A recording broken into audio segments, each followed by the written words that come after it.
अद्विक को blood cancer है। उसके माँ बाप उसके इलाज कराने में असमर्थ हैं। इन्हें आपकी एक छोटी सी मदद की जरूरत है। डिस्क्रिप्शन में दिए हुए लिंक पर जाएं और अद्विक की उम्मीद बने।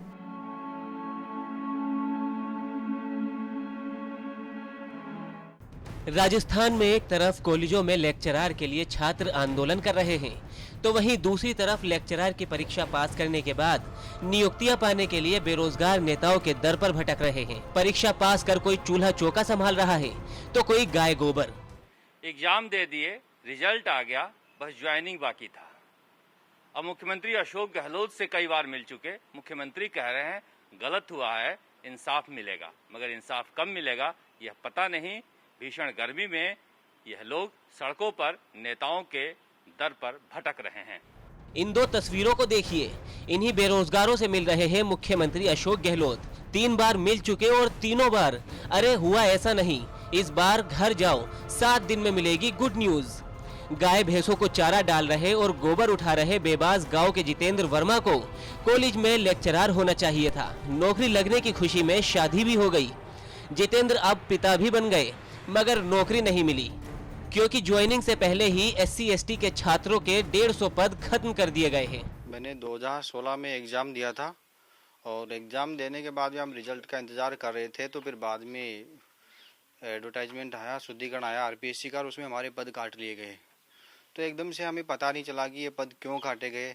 जब हम मिले आपस में, जो भी एग्ज़ाम देते बच्चे, जब पता करने की कोशिश करी तो फिर पता चला कि इन पदों को बिना किसी आधार के ही काट लिया गया।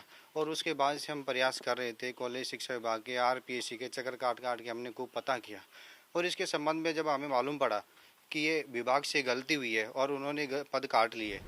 सोशियोलॉजी में PhD करने वाली प्रियंका भी ज्वाइनिंग के इंतजार में शादी कर चूल्हा चौका संभाल रही है। ये दूसरा कुछ कर भी नहीं पाते हैं क्योंकि सरकार कहती है कि बस ज्वाइनिंग आने वाली है। 2016 में एग्ज़ाम दिया था, उसके बाद रिज़ल्ट का वेट किया, रिज़ल्ट आया लेकिन हमारी सीट काट दी गई।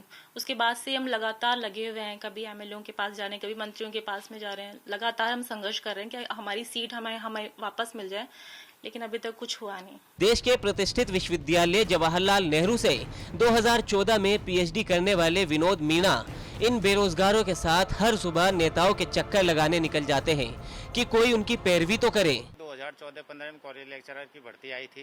भर्ती में ST/SC के बैकलॉग के पद थे। बैकलॉग के पदों को परीक्षा लग गई, रिजल्ट आ गया, उसके बाद में 153 पद घटा दिए गए।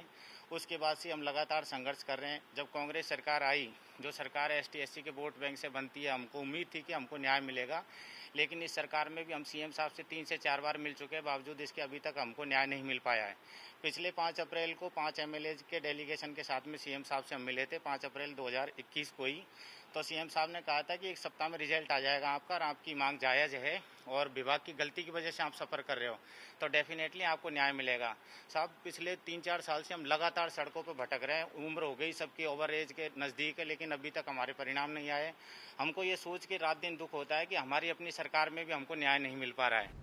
इनकी मांग लेकर कांग्रेस विधायक वेद प्रकाश सोलंकी दिल्ली जाकर प्रभारी अजय माकन से भी गहलोत को फोन करवा चुके हैं, मगर सरकारी फाइल है, ऐसे ही थोड़ी हिलती है। मैं खुद मिलके आया था माकन साहब को, जो अपनी पीड़ा थी, ऐसे संबंधित जो भी मुद्दे थे उनके सामने रख के भी आया। 1-2 मुद्दों में उन्होंने संज्ञान भी लिया और चिट्ठी भी लिख के उन्होंने भेजी थी, लेकिन उसका भी जवाब आज तक कोई आया नहीं है कि क्या उसमें प्रकरण में हुआ। जो होने लायक चीज़ें थी वही हमने बताई थी कि ये प्रकरण है जिसमें हमारे SC/ST के स्टूडेंट्स हैं जो काफ़ी परेशान हैं। बैकलॉग का मुद्दा भी था, कॉलेज छात्रों का मुद्दा भी था, अम्बेडकर पीठ का मुद्दा भी था, कई इशू थे। जो इस रिपोर्ट को देखने के बाद आप अंदाजा लगा सकते हैं कि सरकारी दफ्तर में बैठा बबुआ फाइल में कुछ गड़बड़ी कर दे तो किस तरह से युवाओं का भाग्य बदहाल हो जाता है, और फिर उसे सुधारने के लिए मुख्यमंत्री तक का प्रयास नाकाफी साबित होता रहता है। ये आलम तब है जब एडिटर शरद कुमार राजस्थान तक पर लगातार प्रदेश की बेरोजगारी को लेकर सरकार को चेतावनी दे रहे हैं, लेकिन सरकार है कि अपने विधायकों को और मंत्रियों की माल मनोबल में ही अटकी पड़ी है।